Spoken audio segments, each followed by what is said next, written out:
عصر کی نماز کے فوراً بعد قرآن مجید کی یہ سردار آیت ہے جسے اگر کوئی شخص صرف 21 بار پڑھ لے تو اس میں کوئی شک نہیں کہ وہ بندہ بیٹھے بٹھائے ہی مالدار ہو جاتا ہے۔ اور یہ آیت مبارکہ قرآن کی سردار آیت ہے اور اس کو پڑھنے والا بھی سرداتا ہے، اور ایسی جگہوں سے رزق کا انتظام ہوتا ہے کہ پہلے دن ہی اس بندے کو وہاں سے رزق ملنے لگتا ہے جہاں اس کا گمان بھی نہیں ہوتا۔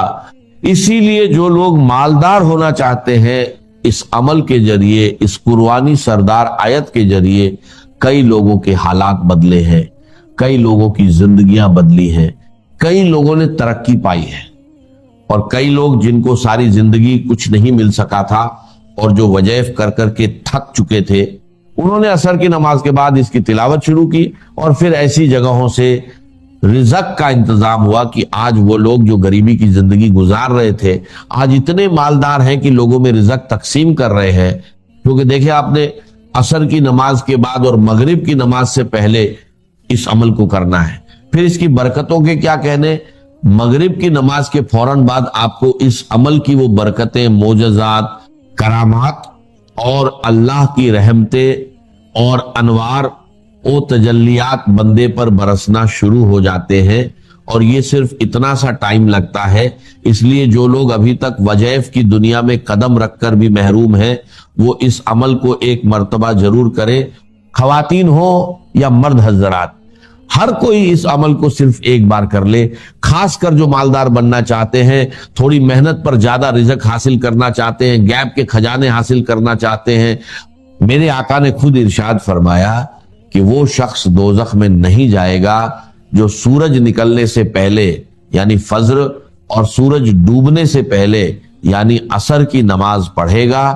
عصر کے وقت کی اتنی اہمیت کو حدیث مبارکہ میں بیان کیا گیا ہے کہ اللہ تعالیٰ نے قرآن کے اندر بھی اس نماز کا ذکر فرمایا ہے اور بار بار تاکید کی ہے، اور اس کے درمیان جو وقت ہے عصر اور مغرب کے درمیان کا، اس وقت کا یہ خاص عمل ہے۔